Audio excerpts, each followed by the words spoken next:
Welcome to the Bearcast. I am your host, Cole Young. Thank you for watching the show. Yeah, you can see it's a little bit different. I'm right now currently doing some stuff right now. I'll get more to that here soon. But again, thank you for watching. We got to 20 subscribers. Thank you. I really appreciate that. Make sure you like, make sure you subscribe, make sure you hit that notification bell, and let's get to the stories because there's a lot that we have to cover today.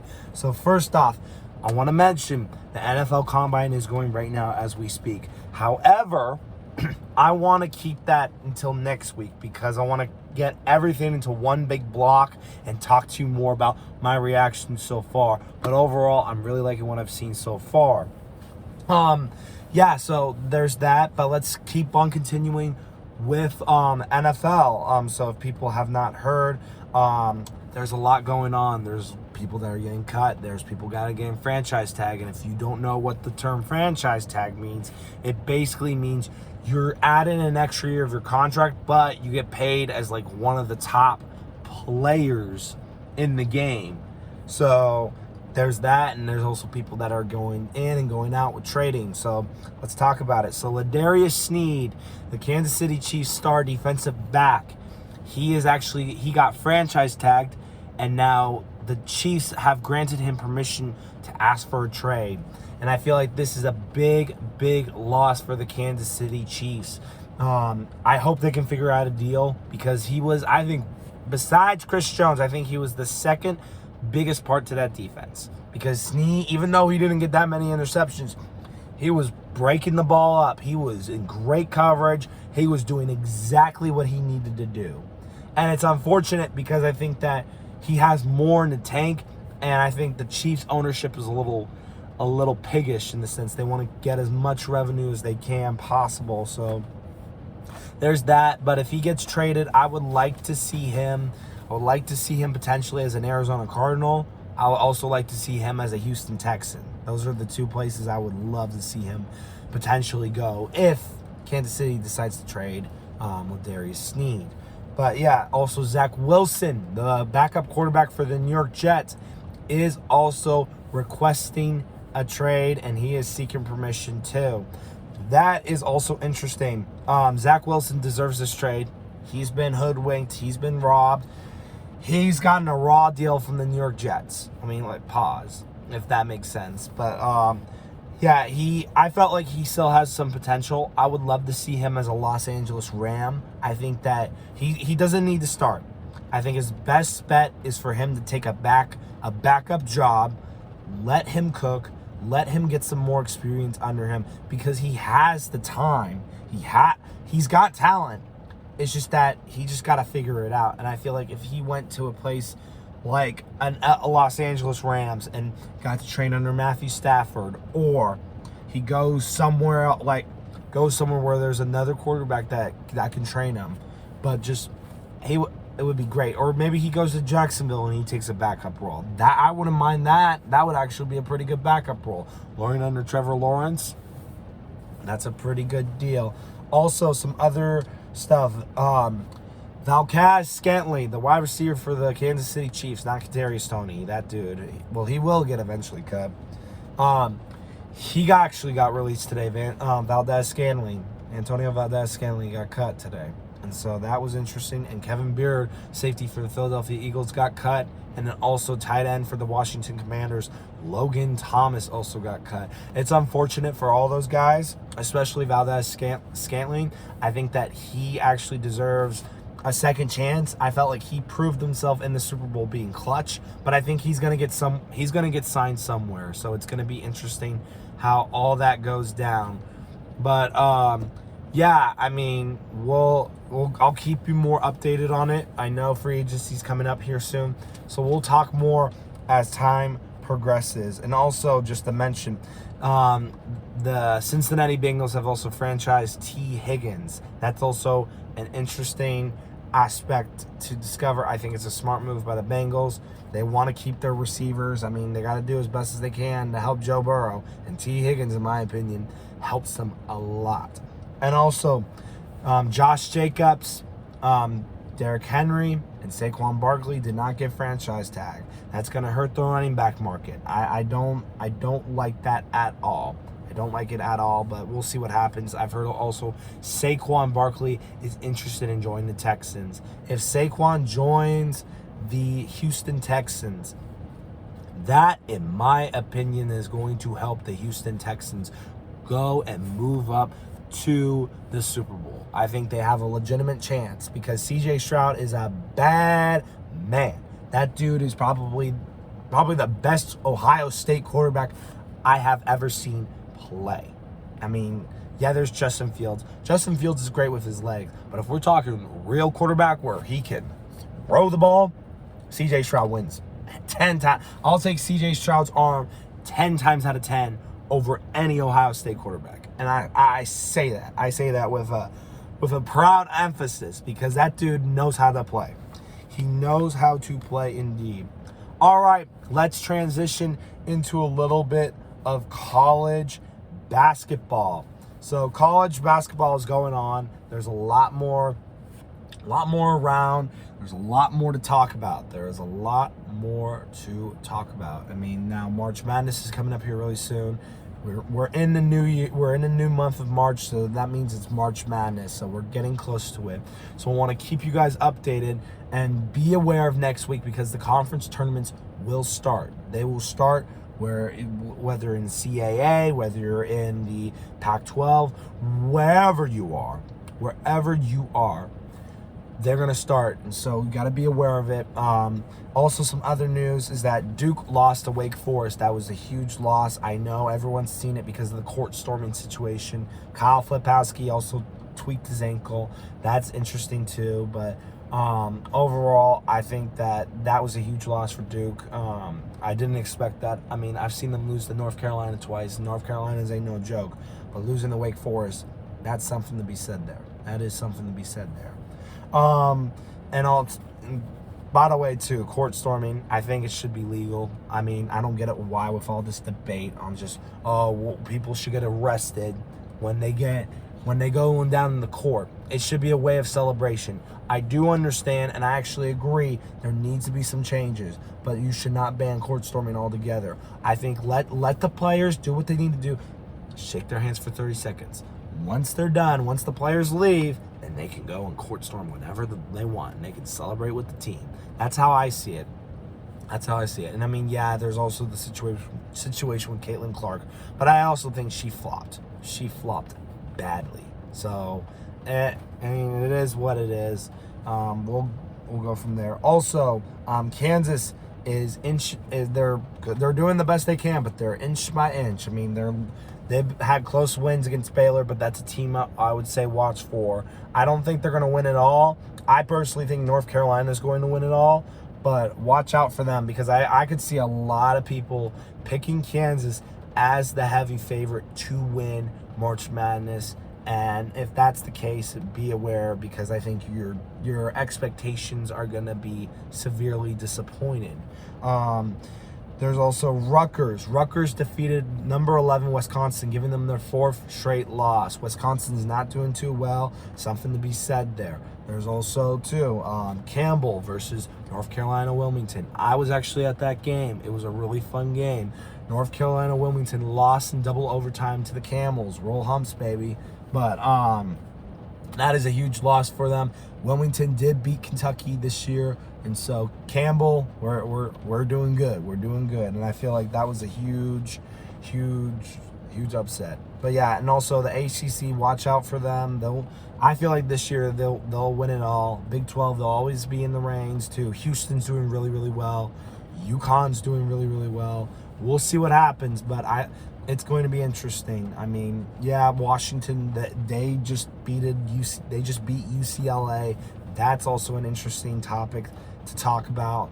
But yeah, overall though, I feel like basketball is coming up here soon, and we'll cover more of that here eventually. Next, we will talk about is the Golden State Warriors, and I want to talk about them really, really quick. But if people haven't heard, the Golden State Warriors, their season hasn't really gone the way they wanted. There's been a lot of controversy, especially with Draymond Green, who's been doing a lot of extra stuff. But now they're recently winning. They are winning. They have won 11 out of the last 14 games, and they're continuing. They are rising to in the play-in. Something to be said there.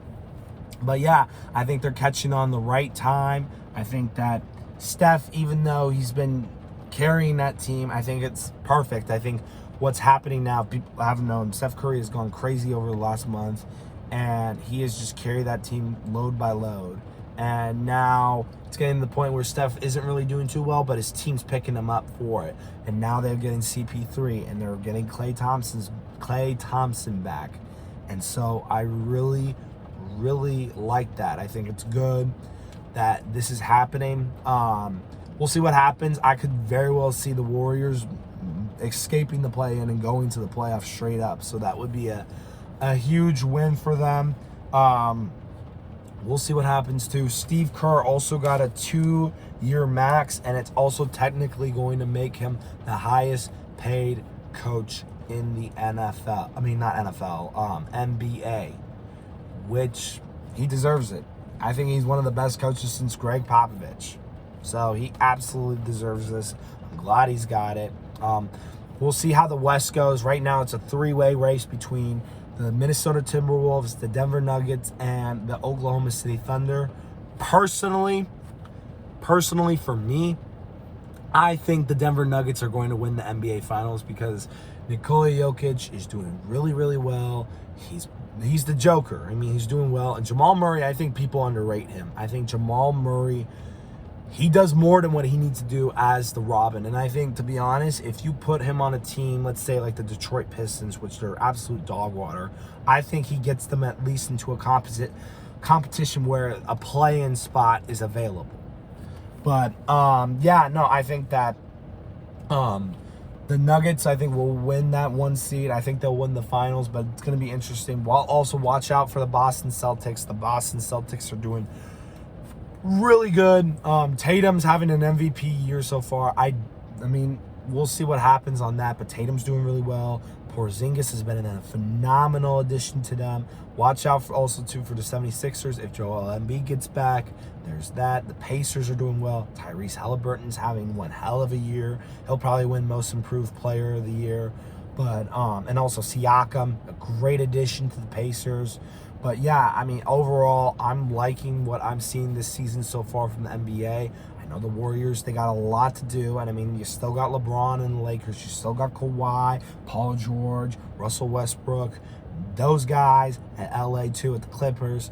There's a lot of guys, KD, Beal, Book with the Suns. There's a lot of guys that are there, and they're going to compete. And so it's going to be interesting how this season unfolds.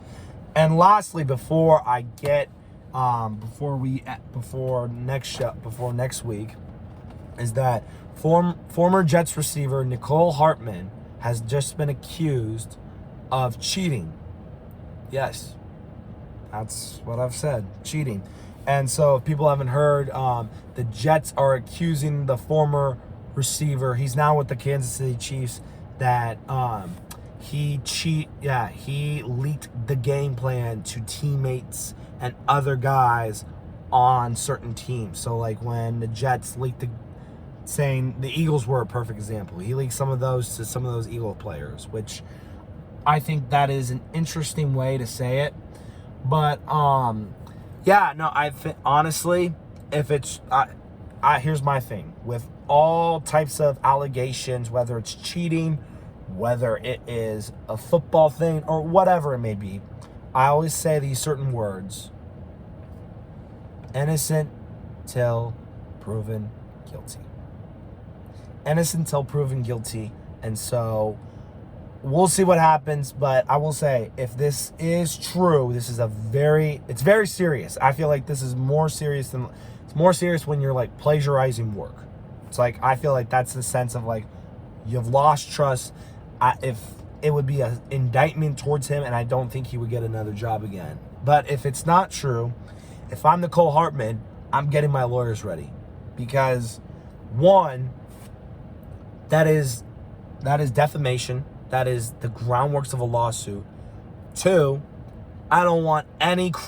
If someone put fake news, because that would be technically fake news, that is a sense of false credibility and just putting out bad information just to hurt your reputation and hurt your image. So get your lawyers ready if it's not true. But he needs to tackle this soon, because if he doesn't, it is not a good sign at all. And I mean, it's just like, it's like talking to like the press. It's like there's a certain time where you can talk to the press, and there's also a time where you're like, look, I'm going to do this, and sometimes you got to pick and choose your battles. This is the time where he needs to fight this one, because if he doesn't, it's going to hurt people's images. Trust me. I mean, I've had fans come at me and saying, "Oh, is this true? Is this true?" I honestly do. Nicole Hartman, he needs to get on this as soon as he can. If he cannot, it's going to look bad on him. It's not a good look overall. And if this happens, and if it's confirmed true, it's not going to look good. All right, so before I go, CJ Stroud, speaking of CJ Stroud, he played on the Rising Stars game, and he actually did pretty good. He did pretty good. And someone questioned him and saying, what would his five be? His NBA starting five. And guess what he put? He put Steph Curry as 1, Kobe as number 2, KD number 3, Dirk number 4, and last but not least, Shaquille O'Neal as your center.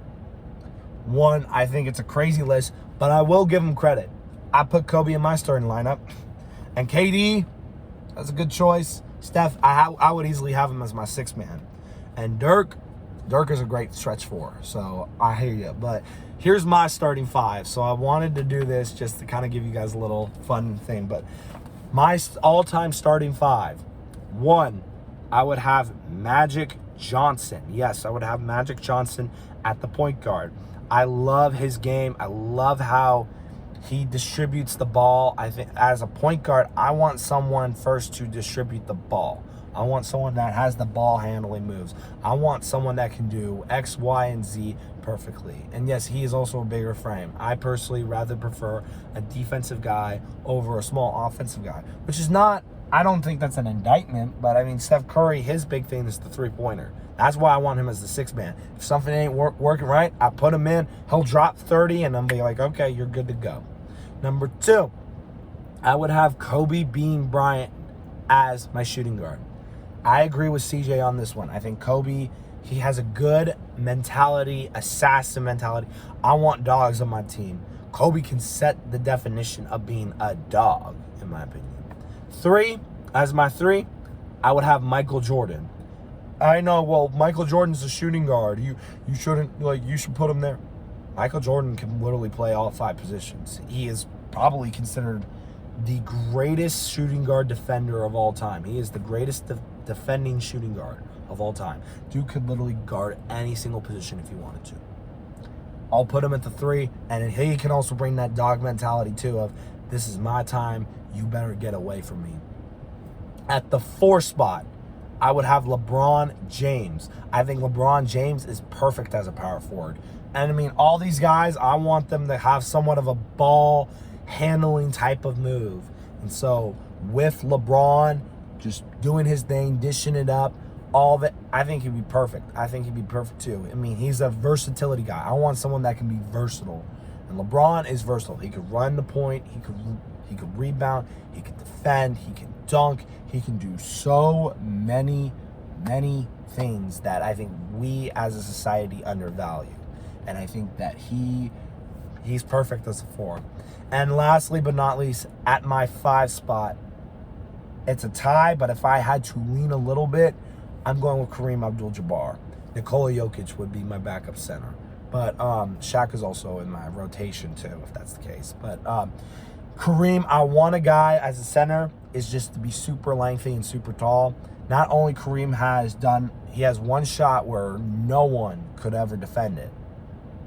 Man, he he was able to block, he was able to rebound, he was able to defend, he was able to do all of that stuff. And you can make the claim that, oh, well, he was from the 1960s to the late 1980s.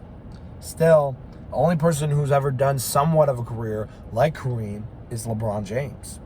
And Kareem Abdul-Jabbar is on a different level, in my opinion.